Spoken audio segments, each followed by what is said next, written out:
I have a confession. Sometimes I don't feel like food prepping. On this particular Sunday, I didn't have a lot of time, I'd been out all day, it was night time, and I just didn't feel like doing a big, huge, mega food prep.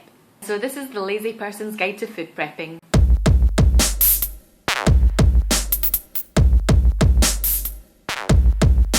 Hi everyone, it's Lozza from the Baking Mad Gym Addict. Welcome to my lazy food prep session. Today I made 6 meals for my husband and I in under 1 hour. These meals were our lunches for the next 3 days. The full recipe is in the description box if you need it. On the menu today were some bacon and egg cups with some brown rice and quinoa salad. After preheating the oven to 180 degrees Celsius, which is 350 degrees Fahrenheit, I grabbed a packet of rindless shortcut bacon. My husband is a big bacon monster and could eat it all day and every day. I chose a rindless shortcut bacon because it's a naturally leaner cut of meat with the fatty rind removed. It's naturally smoked and so has heaps of flavour. I lay 12 strips of bacon onto a tray lined with non-stick baking paper. Don't worry, you don't need to add any oil at this stage. The tray gets popped into the oven for just over 5 minutes until the bacon is slightly cooked. Once the bacon is a wee bit cooked, it looks like this. This butter spray has 10 calories per serving. It's vegan and kosher and is pretty yummy when you spray it onto homemade popcorn. I spray some butter over a 12-hole cupcake tray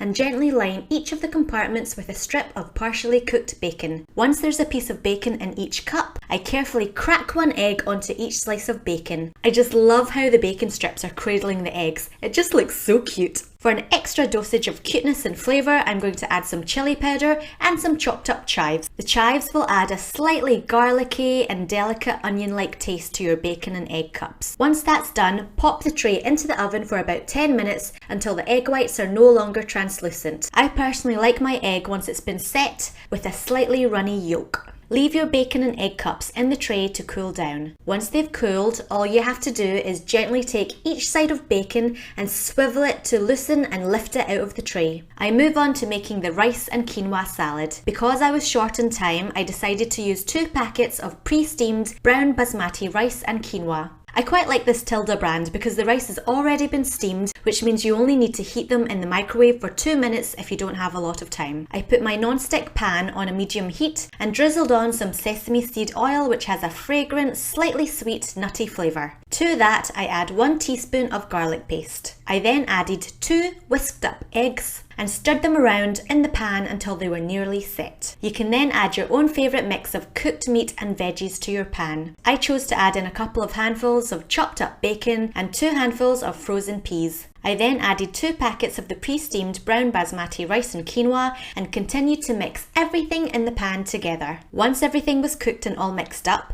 I chopped up 4 juicy vine-ripened tomatoes and added them to the pan. I also had some leftover chives, which I also added. Sometimes I find rice a bit bland and boring, and so something I like to do is add a nice sauce. Today I chose Annie's Natural Organic Barbecue Smoky Maple Sauce, which I bought from iherb.com. If you need some money off your first order at iherb.com, check out my discount code in the description box. You can probably tell from my previous videos that I like to use that website a lot. I drizzled some of the sauce onto the rice and quinoa. I didn't measure it, but I guess it was roughly 3 tablespoons. Finally, I turned off the heat and seasoned with salt and pepper and stirred in some freshly chopped up chives and some diced up feta cheese. This rice dish is probably the most exciting and flavourful rice dish I've ever made. I just really loved the combination of the flavours. I loaded up the boxes with the rice and quinoa mixture and some green salad mix. For the salad part, I used mint leaves, spinach, sliced pear, rocket leaves and cucumber strips, squeezed with fresh lime juice over the top.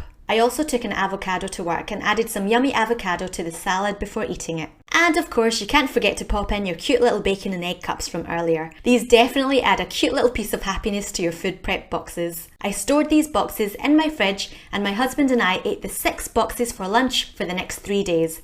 I chose to eat my lunch cold because I don't really mind eating cold food. And so that concludes my lazy food prep session. The 6 lunch boxes were ready in under 1 hour. I really found the pre-steamed brown basmati rice and quinoa packets to be a big time saver in this particular week, and so you may like to give it a go if you like. If you're not yet bored of watching my meal prep videos, please give this video a like. That gives me an indication of whether you'd like to see more food prep videos or whether you'd like to see something a bit different. I'm also open to suggestions, so feel free to leave any suggestions for future videos in the comments section. Thank you so much for hanging out with me and watching another food prep session. If you'd like to keep in touch, please subscribe to my YouTube channel. I'd also be more than happy for you to check out my Facebook page and Instagram if you have the time. Feel free to ask me anything in the comments section below and have an awesome food prep session. Catch you next time. Bye!